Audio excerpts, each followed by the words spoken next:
The truth is, eldership is just as much a journey into that second part of life, into the retirement stage, as our journey is when we're younger, trying to sort through our careers, our lives, our families, and things like that. How do I live that well? The tool set required in the second half of life is different than the tool set required in the first half of life. So that's the journey I've been on, and Crucible has embraced that. Welcome to the Crucible Project podcast. The Crucible Project is a nonprofit organization committed to creating a world of men and women who live with integrity, grace, and courage, helping them to fulfill their God-given purpose. This podcast will discuss important and sometimes difficult topics while delivering practical life applications with men and women who are currently practicing this work. We are igniting Christ-like change in men and women through experiences of radical honesty and grace. Welcome to the Crucible Project podcast. My name is Joy. I am your host for today, and I am here with the one and only Bill Snyder. If you know Bill, you know a pretty special guy. So, Bill, welcome. Thanks for joining me today. Thank you very much. It's good to be here. So why don't you tell us just a little bit about yourself before we really get into things? Who you are, where you live, some of the basics. Sure. So I'm Bill Snyder. I live in Wheaton, Illinois, married, kids, grandkids. I did my initial weekend in November of 2009 with Crucible. And for a little while, it was funny. I didn't want to have any sort of visibility, so I worked in the kitchen. And I became a kitchen lead and did that for several years. And I thought, I could do more. And so I stepped up and joined leadership track, and now I'm a retreat leader, a group leader. I do a lot with Crucible. It's my time that I spend in retirement that's meaningful, giving back. Boy, I just appreciate it so much, and the people in it. Well, I know that you've been such a gift to the men's community, especially in the Chicago area. Today, we're here to specifically talk about what Crucible has meant for you, especially entering into those retirement years that you mentioned, and get a feel for how you are investing your time now. Let's jump right in. So you went back in 2009. How old were you at that point? And what's been happening since then? I was in my 50s when I went. I'm not quick on math, so I'm not going to try to calculate that one. But I was in my 50s when I went on my initial weekend. That stage of life was a challenging stage of life. My kids were grown. They were out of the house or nearly out of the house. And it was my wife and myself working on a challenging relationship. And that's really pretty much what brought me to my initial weekend. In some of the elder parlance, it was the uphill journey of my life, still building my ego, understanding my identity as a man, understanding my role as a husband, as a father. It was still building into all of that in a healthy way.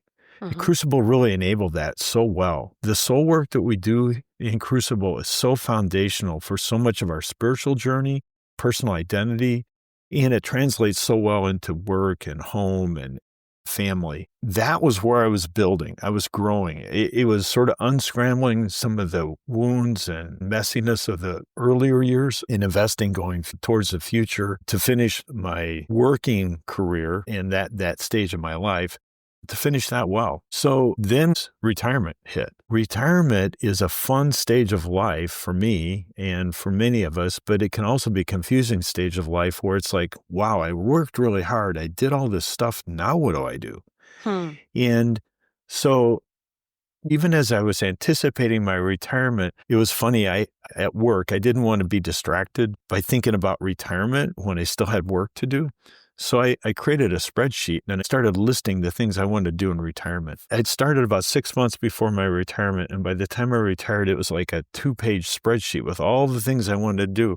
On day one of my retirement, I attacked my spreadsheet with the same vigor as if I had 10 meetings in a day and responsibilities to do at work. It was hilarious. The truth is, eldership is just as much a journey into that second part of life, into the retirement stage, as our journey is when we're younger, trying to sort through our careers, our lives, our families, and things like that.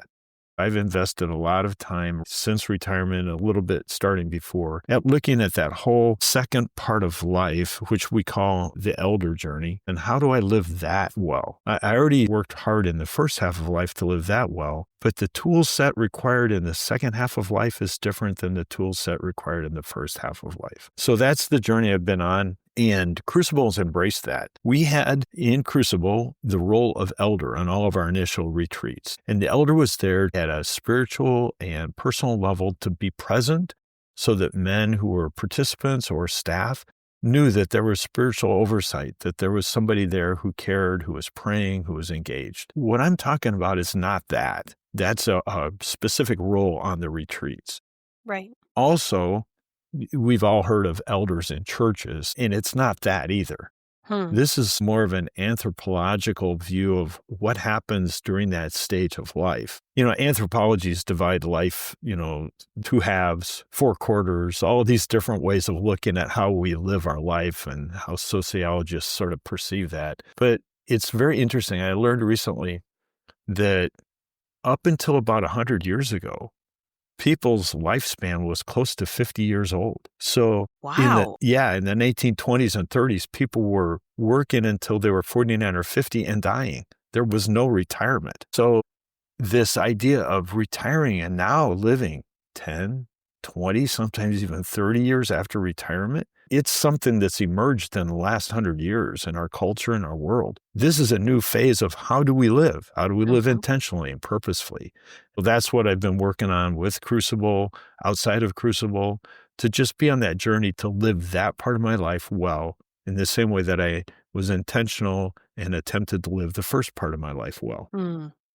Well, Bill, I'm excited to unpack that journey with you for my own learning. I'm almost 39, and retirement and the world of eldership is a far away thing for me right now. But for many of our listeners, they might be closer to that journey. I think about the people in my life who are closer to that age, and I watch the ways that they go. I've noticed that some lean into the how can I live my life to the best of what I can? How do I honor God in what I'm doing?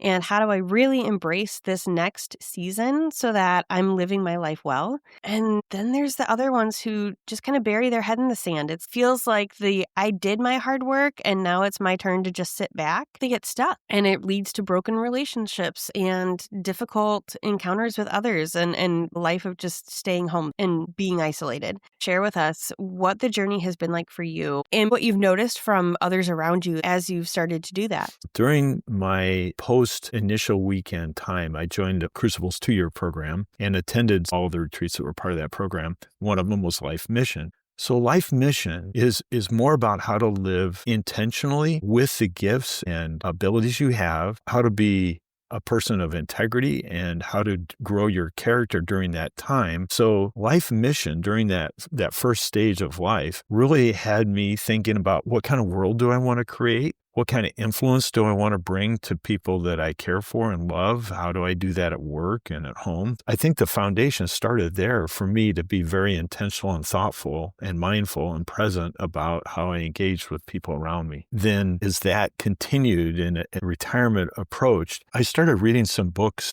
by authors who were outside of my normal faith tradition, talking about the second half of life or a journey beyond our working time frame. In those, I learned that the things that I was doing in my first half of life were really critical. They were important. It's important to have guardrails that we live by and standards. Like as a parent now in your 30s, you're thinking about how do I parent my kids well? I have to give them some guidelines. I have to have some beliefs of my own that are important that I help them inculcate and then live out. So all of those things are important parts of our first half of life journey.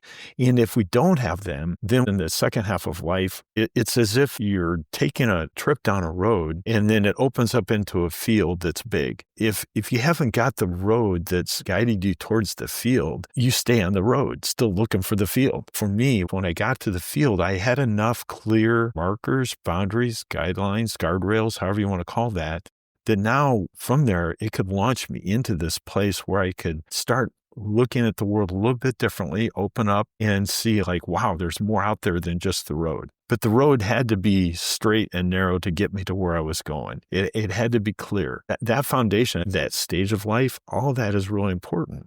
When I reached retirement, a part of me was already engaged in giving and serving and helping, but a part of that was connected to my identity. So if somebody said, tell me who you are and what you do, is like, oh, well, I do this for my job. And then I spent a lot of time working with the Crucible project. And I would list I'm a retreat leader, I'm a group leader, list my credentials, so to speak. Those are the markers that identify us in the first part of life, where identity is around the things we do, our accomplishments and our purpose. In the second half of life, we let go of a lot of those things. You go down that narrow road, get to the field. Now it's much bigger than just a title. It's bigger than a function. Everything that we've done, we've traveled, the wisdom we've gained, the resources we've accumulated, all the relationships we developed, all of those now becomes an open opportunity to give back. Instead of having that sense of binary, this is right and that's wrong, or this is the thing I have to do and that's the thing I cannot do. Now we open to this bigger place where it's like, look at all that there is before me, and how can I take what I've achieved, accomplished, gained, accumulated, how can I let go of that and give it out graciously? And it doesn't really matter what the title was.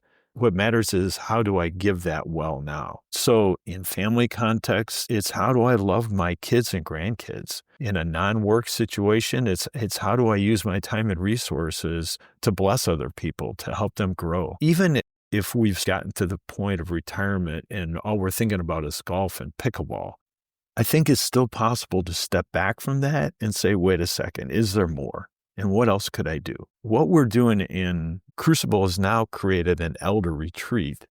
And what we do at that elder retreat, in the same way that there's a mission component in the 2-year program with a mission retreat that talks about how do we build the world we want? How do we create that kind of identity of a person of integrity and generosity? We have an elder retreat that says, how do we let go of all that?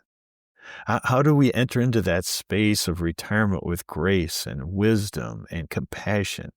It's like a mission retreat for old dudes. It's a chance to say, look we're here. We don't want to just hang on to this. What do we do with the rest of our lives? How do we live accepting our diminishments as we get older?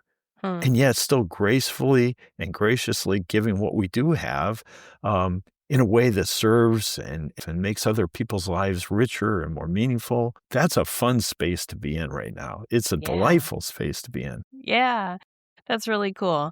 So let's say that we have someone listening to this right now who is either close to heading into retirement age, or maybe there's someone my age who's thinking about their mom and dad who just retired or are on the verge of retirement. Is it ever too late to start soul work? At what point do you say, man, I've gone all these years living my life the way that it is. Why bother? Why try? Well, great question. And quick answer is it's never too late, right? It's sort of like, is it ever too late to turn to Jesus? No, it's not. I think that soul work is such a great foundation because it helps us see ourselves accurately, seeing the wounds that kind of create this shadowy behavior that wants to pretend like everything's okay when the truth is we're wrestling with something under the covers there. And then it sees our gold accurately too, where we know what we have to give to bless other people with. That foundation of seeing ourselves accurately, I think, becomes a really good foundation then for elder work, so that as we enter into that second stage of life, the retirement, post-retirement stage, we can no longer just think about how is life about me, but we can think with a sense of integrity and honesty. How is life bigger than that? How is it about other people? One of the things that we actually rehearse and work on, both in the elder retreat and as elders within Crucible, is the idea of letting go. There's so much of life is about white knuckling it. You're a parent, you've got little kids. There's some days when you're just glad to get from beginning to end and thank heavens I made it, right? That's right. Right. Anybody who's been a parent, or even if you're not, just the work pace, the bombardment of everything from crazy news to social media, all that kind of stuff. There's just more than enough. The idea of letting go of the tension, the stress, the performance requirements, letting go of how is this about me? What do I need to do? Contemplative prayer is a big exercise that I've started in the last year, and it's been just such a gift to let go of what other people think about me, let go of what I think I should do, let go of my material wants and things like that. That's another facet of what eldership looks like as we move into the second half of life. It's the identity that we work so hard to create and build, now able to let go of that. When we get out of our own way, that's a big function of what soul work is about, even at your stage and at my stage. It's about letting go of those things so that we can embrace what we really want. So, Bill, help me understand a little bit more. Let's paint a picture. What are some of the characteristics of living life well in that second half of life and being intentional in your choices? I think one of them is what we talked about with the road leading to the field. Some people call that the journey, and part of the thinking process on that road as binary thinking. We make choices about that, and we need to at that stage of life so that we guard ourselves, guard our families, that we be people of faith and integrity. There's a right and a wrong, a good and a bad. Those who are in, those who are out. We develop our own sort of identity and egos and on that path. When we get to the field, it gives us an opportunity when we feel comfortable about, I know who I am. And I don't have to proclaim that you're out and I'm in, or you're bad and I'm good. We can start asking questions like, I think of myself like this and you think of yourself like that. Help me understand that a little bit more. How did you get there?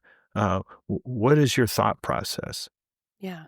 The binary thinking becomes a little bit more open because we're secure in who we are. We don't have to get threatened. We don't have to think like, this person's wrong and I've got to convince them they're right. We can ask, tell me why you believe that. I'm curious. So it opens up this space for me to ask those kinds of questions, to build bridges and not feel like I'm compromising. I don't have to defend the faith and it's up to me to protect God's reputation. I instead can build bridges, be more compassionate, the whole great commands of loving God and loving your neighbor. This is a whole new path for me to love my neighbor, to understand what that looks like. I used to struggle, and I still do sometimes, with people who are very different than me, thinking that's wrong. And now my quick reaction is, well, no, it's different. And why is it different? What would it take for me to connect with that person to show grace, understanding, concern? I see Jesus doing that with so many people who were quote unquote bad people, wrong people,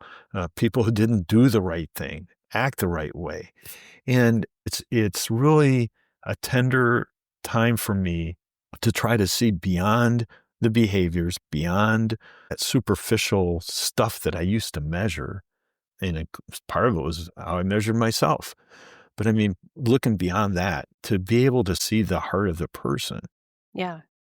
So that's one thing. And another thing is holding tension. This is another aspect of that second half of life with the right and the wrong, the good and the bad. Well, sometimes there are things that are both good and bad simultaneously, and we hold those in tension. In other words, it's not my job to resolve it. It's my job to just be at peace with what I can control about myself. Yeah. And hold the reality in tension. A good example is our current political situation. Oof. There are people who I completely disagree with, and yet how do I see the heart of that person and understand they have a position that's based out of, I'm worried about my family, or I'm worried about the future, or I'm worried about these other people. I mean, there's a lot of fear and worry that is common ground between both of us. Holding that intention and realizing, guess what? We're really different, but we also are very similar in some ways. I can hold the fact that we believe things differently, and yet I still care for you. So there's that piece. And then I talked about letting go. That's another facet of what life is looking like in the second half. I'm becoming more of a person who can let go of irritations, let go of expectations. A classic example is I'm often irritated when I drive at somebody who's going really slow in the left lane. I used to just go, oh man, and complain. And I can still do that, but my quick response shortly thereafter is just like, let it go. Either choose to go slow in the left lane and don't let it bother you, or don't complain. It's not going to help. Just let it go. Bill, we're both from Chicago. You know that takes all the love of Jesus to let it go. Yep. Those are some of the sort of the characteristics of, I think, what it looks like to live well in that second half of life. It's just as intentional as the first half was. but it's a lot about character. It's a lot about presence. It's a lot about compassion and seeing things and not being so tunnel vision, but having a broader view of life and people and God. So those are some of the characteristics that I'm working both to cultivate. We do exercises on that and on the elder weekend to try to help men see what it's like. And then the last part of this whole elder journey, we talk about giving our life away during this stage of life. The other thing that I'm going to be doing is I'm also working at giving my death away. I want my family, the people who care for me, my friends, to know that life is okay with me. I'm okay with life. In other words, there aren't relationships that people will look back on and go, boy, too bad Bill didn't get things squared away with one of his kids or his wife or Joe Schmo from church. I want them to know that my relationships are good, that I was content, even if I lost ability to do things that I used to enjoy. A good example is I like motorcycle riding. I'm very good at that. I teach classes at that. And this is my final year of doing that. I'm healthy, fit, but I've just decided, you know what? I'd rather go out on a high note and let go of that rather than have some year later where I'm hurt or unable to help with my kids, my family, and things like that because I've done something dumb on the motorcycle or somebody's done something to me. It's sort of that space of just being willing to let go, not worry about the consequences, and enjoy what was and anticipate what will be. Bill, can you say more about that process of letting go and especially not having that binary thinking and instead embracing the why questions? What do you say to the grandparents who feel their grandkids are going in a way that doesn't align with what scripture says, and those grandparents are terrified for their grandkids and want to tell them the right way, right? Like, Yeah. I gotta say, if their parents aren't going to do it, I love them. I have to be willing to have the hard conversation. How do you balance the willingness to step in and say, hey, not on my watch, you're not going to be like this, versus leaning into the why? I think this is where we kind of go back to that earlier discussion on soul work. The soul work part helps me realize who am I and what is mine to control. I know that there's a certain amount of safety that I want for myself and for my wife and for my kids and grandkids. And sometimes either letting go of that or letting out a little of the rope and giving it some more slack feels like a compromise. It feels dangerous. It doesn't feel comfortable. And I think that's a sense of trust and understanding that comes with age and wisdom. Early on, we're still highly defined about that's wrong, so it can't be that way. It's not safe. It's bad. Any letting go of that feels like a compromise. As we get older, I think we can see that, guess what? God's big enough that I can let go of that because it's not mine to control in the first place. I can see that God's got his hands all over this. It's a step of both faith and trust that he's involved. It's an understanding that it's not mine to fix or control or demand agreement. It will only be good if it just looks exactly like the way it should be, the way I want it to look. I really think that stage of life where we can believe that God's going to be involved, it's not mine to fix. I will be okay. They will be okay. It's a trust. It's not mine to fix. That's a challenge because I think out of love, we want to jump in and fix. Men are good at that. And that's air quotes. The willingness to let other people both succeed and fail with something as precious as kids and grandkids is scarier than heck. It just is because we love them so much. That's a part of that letting go, to believe that God is big enough to handle that. Yeah. To believe that they are okay, that they will be okay, and that our goal is to affirm and bless and help them on that journey, to give some guidance, but with no strings attached, to give love with no strings attached, to support with no strings attached. I think that's the big one. We often sort of feel that, or I feel that if I give advice, then by golly, you ought to listen to it, and if you're not going to, then I don't need to give it.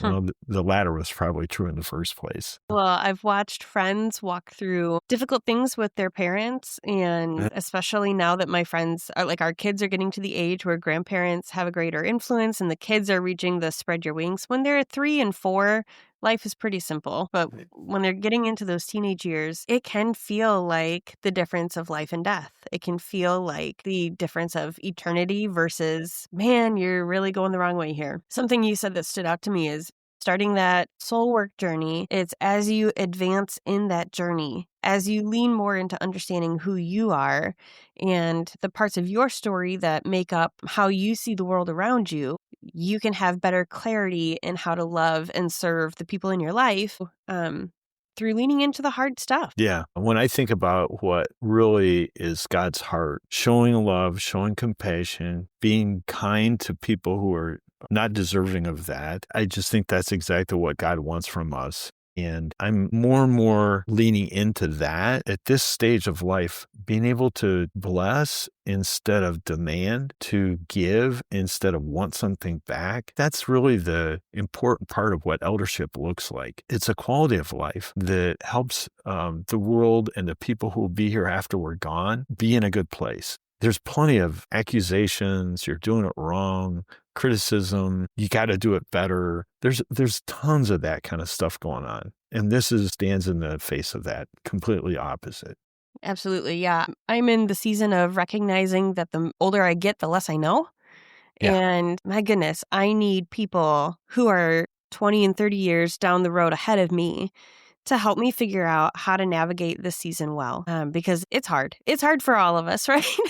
Yeah. To have people, generation ahead of me, willing to ask me questions instead of just tell me what needs to happen is such a gift. The work that you're doing with the eldership life, it's such a generational gift that carries on long past when Bill is here or when Joy is here. It sets up an entire family for generations to come of something different. Yeah, I was just talking with a younger guy he has an incredible job that's got global responsibility. He's a remarried young man, so he's got basically 2 families. And he cares for both of them deeply. He spends time with both of them significantly, and he invests in them and his job. So he's got a lot on his plate. And he just, he was saying, I feel pretty overwhelmed sometimes. And all I need to do is to let him know you're doing really, really well. You're doing it right. You're investing in the things that matter, that are important, and you're doing life well. And it was a breath of fresh air to go, yeah, I'm on the right track. I'm okay. Hmm.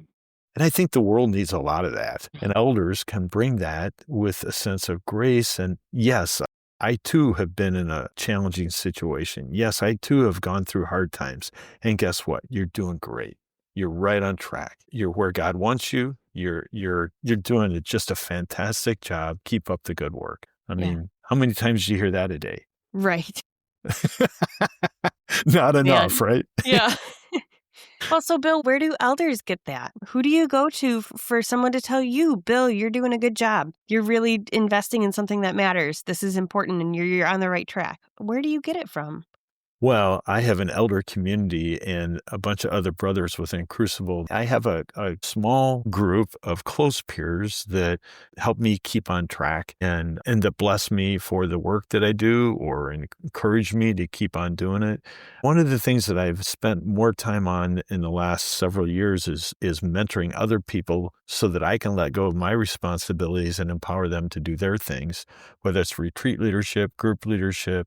And now even with the elder retreat and some of the elder movement within Crucible, we are cultivating relationships with guys in their early 60s who are just kind of getting ready to cross the threshold or who have recently crossed it and helping cast vision for them to get them excited about what we're doing and to include them. The goal will be ultimately to hand the baton on to them as well. That's really where I'm at. I'm also a part of another elder group that has men and women as a part of it. And that's been fun to be a part of a mixed community of older people who we talk about both what we're capable of, no longer capable of, but yet the focus is on what we're still learning and growing in. It's a very dynamic, active community of people who are experiencing life and growing through it, whether it's taking care of other people, whether it's pushing against the tendency to be angry about politics and the world around us, whether it's offering compassion to others. I mean, there's just so many levels of growth and ways that these people are stepping into it, even in their 60s, 70s, and 80s. And it's fun to see that. It's fun to see an 80-year-old person go, well, I never knew that. This is so amazing. You know that person's still alive and engaged, and it's fun to be a part of that community. That's right. So if someone wants to learn more about this elder retreat that you've mentioned a couple of times, where can they learn more about it and how do they get connected to it? So the elder retreat is open for people who've done some level of soul work or some work like that. It could be in Crucible. It could be outside of Crucible, but there's an application process which we'll review and that. So if you're in doubt, go ahead and sign up if you're interested. The information is all on the Crucible website. It's called thecrucibleproject.org/elders. And so if you go there, you'll see there are 2 retreats. One is in the U.S. in October 2 through 5. And then there's one in Western Australia if you have a hankering to journey a long way in November on the 17th through the 21st. Both are similar content. We invite men who are roughly 60 or a little bit over to participate. It's a very engaging retreat. For those who have been on some of the Crucible second level retreats, it's very much like that. But it's kind of also geared for us old guys who don't want to sleep on bunk beds and have sore backs, or it is geared to help you as an older person both enjoy the time together. We don't have crazy schedules that cause us to stay up late. So, I mean, it's a gracious way to step into the topic with people of similar backgrounds who want to grow in this space. So I highly recommend it. It's excellent. Not to mention, it's fall near Green Bay, Wisconsin. I can't think of a better place to be in the fall than Green Bay, Wisconsin, right? Well, thank you for saying that. Yes, it's actually the place that we stay at is in Algoma, a little town south of Green Bay, and it's right on Lake Michigan. The front windows look out onto Lake Michigan, so we see the sunrise across Lake Michigan every morning. And it's a beautiful location intended for us to have time with each other and with God. And what I want to add in, like Bill said, if you haven't started soul work yet, the ask is that you have engaged in your soul work journey before you do this retreat. But this is the second year that you guys have done this. So it's not too late. Go on your initial retreat, get connected to Crucible, start doing your work, and join them next year and see what God has in store for you for this next half of life. Thank you. I couldn't have said it better. So you told me before that you're part of the boomer generation. I'm part of the millennial generation. At one point, those were swear words, I feel like, in culture. And I'm curious, as we come to a wrap here, what do you have to say to somebody from each of those generations? Let's start with the millennials. What can you tell the millennial who's listening right now? I would say be intentional about where you're at and understand that you don't have to look like somebody who's already gone 40 years ahead of you or 30 years ahead of you. You don't have to. All right. Your job is to do your job right now. Getting up early, fixing lunches for kids or doing whatever that looks like, staying up late with them, getting them their baths and to bed on time, creating their rituals, spending time. You are right where you belong. And the fact that you don't know everything, that you are frustrated by that it's challenging, you're right where you belong. Because you're learning the kind of character that only comes from that. Amen. It's kind of like the farmer. He can't just start at the harvest. He's got to do all the other stuff that leads to it. You're doing this stuff that leads to the harvest. All right. Your faithfulness, your intentionality about how you try to do that. There were days when I felt like I was not intentional. I was a victim of life, and I just kind of scrambled to get up, do the thing, whatever it was, and go back to bed and try to collapse, you know. You're in the middle of that toiling in the field, and there will be a harvest, and you'll look back and say, I hardly remember any of that stuff, but I see the harvest, and I'm delighted by it. And that's kind of where I'm at. I'm at the place where I see the harvest. Honestly, Marcia and I, my wife, will talk about something about the kids, and I'll go, I don't remember that. and it might have been either really challenging, hard, or whatever. All I see now is the harvest in front of me, and I enjoy it. So there will be a time and a place for you too. And then the other thing is that part of the harvest is a lot bigger than just me. It's not the harvest that I see. It's like seeing the fruit of people that I never expected to come into my life, like within Crucible, within church, in other places. it's just fun to see how God expands that harvest beyond your own sort of parochial view of like when you're in your 30s and 40s, hanging on to the family, just doing your job, just getting her done, day after day after day after day. Yeah, that's right. So then what do you have to say to the boomer that's listening? Whether it's someone who's been engaged in soul work or hasn't yet, maybe someone just sent them this episode. Well, I would say that there's a lot of life to live in the retirement space. Intentionality is a really important facet of that. So if you have not done soul work, I would invite you to step into that. And simply because I think it's such a great foundation for living well as an elder in that elder phase of life. I've been with other people who are, church background, who are in that phase of life. While they embrace the idea, I think they're more challenged to sort of see what their space in that is, what their role is, what it means. They're discovering some of the soul work stuff as they try to step into this that I discovered because I was more intentional about that earlier in life. And so it's just a good building block foundation for continuing to live more openly, graciously, intentionally as an old dude. Well, Bill, this has been such a gift for me. There's so much that I want to look at and be intentional about. I know it's a gift to our listeners. So thank you so much for the work that you do in our elder community, for the work that you did building up to this, and for the ways that you just show up and love others so well. I'm so grateful for you and this community of others similar to you who are willing to put the time in to love God and love others. So thanks for your time today. Yeah, thanks, Joy. Bless you. Bless you. For more information about our weekends, please go to thecrucibleproject.org. Or if you're ready to get started on your transformational journey right now, you can connect with one of our Crucible certified coaches for a free 30-minute session at thecrucibleproject.org/coaching. That's thecrucibleproject.org/coaching. If you like what you heard, connect with us on Facebook, Instagram, and Twitter. Rate and review wherever you are listening. And don't forget to subscribe on your preferred podcast platform. Thank you for listening.